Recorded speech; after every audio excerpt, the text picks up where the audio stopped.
Does the government work for us, or do we work for the government? What can history teach us about war and debt? Tonight, the decline and fall of the Roman Empire and the future of America. The Roman Empire began as a kingdom in 753 BC, and by 500 BC it had a representative form of government. A few hundred years later came Julius Caesar, a Roman general, who bucked the Roman Senate and started a civil war that ended up with him as the emperor. By the 2nd century AD, the Roman Empire encircled the entire Mediterranean and went all the way up to Britain. Also by the 2nd century AD, the output from Roman silver mines had peaked. Silver was used to mint Roman currency. It was also traded for silk with India and China. The Romans were duped by their lust for luxury. While silk was perceived as a luxury good by the Roman elites who imported it, it was worth much less than the silver that they exchanged for it. So what did the Roman emperors do once the availability of silver for currency began to decline?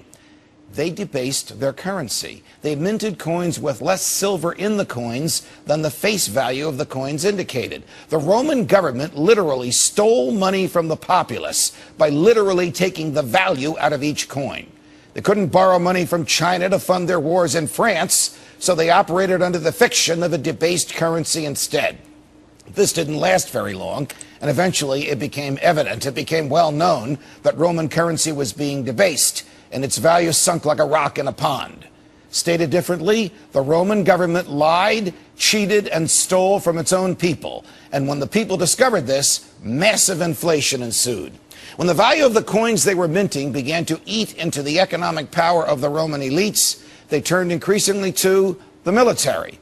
You see, the Romans had this crazy idea that they could become rich by fighting wars. They actually thought that by taxing people and using the taxes to buy military hardware and using the hardware to conquer foreigners and instilling Roman culture in those foreigners, they, the Romans, would somehow be prosperous.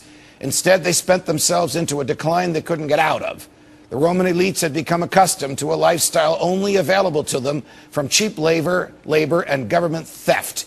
And the masses were kept happy by bread and circuses the Roman emperors gave away with the wealth they had stolen through inflation and taxes. Sound familiar? It should. The United States is the most powerful force in the world since the Roman Empire. We have 900 permanent military installations around the world, and we are going down the same road that the Romans did. We are expanding our empire through wars of choice. We are devaluing our currency. We are allowing the government to bribe us with the money it has taken from us. But unlike the Romans, the Federal Reserve doesn't even pretend the dollar is backed by anything other than the government's word. The government's word. Now, who would trust that?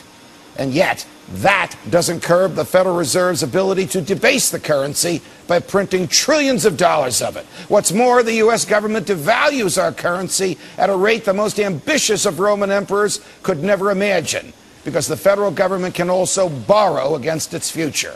In the Roman times, there was no borrowing. There was no such thing as credit cards. But the federal government has a credit card. Right now, it has used up its $14.3 trillion line of credit. President Obama wants to extend that for nearly the 100th time, this time up to $17 trillion, so we can go down the Roman road of decline a lot faster. We have wars of opportunity in 5 countries, none of which were declared by Congress. We have a president who tells the people he is bringing the troops home, and generals who don't like it, and economists who advise the president that war is the health of the state. And we have a president who, even as I speak, is dining at the most expensive restaurant in New York City with folks who are paying $38,000 a plate to be with him, whom he once called fat cats, while 1 in 7 Americans is on food stamps and 1 in 10 adults is out of work. Will we learn from history, or will we join the Romans in the dustbin of history, a history of once great peoples who sent themselves into oblivion? Want to spend into oblivion like the Romans?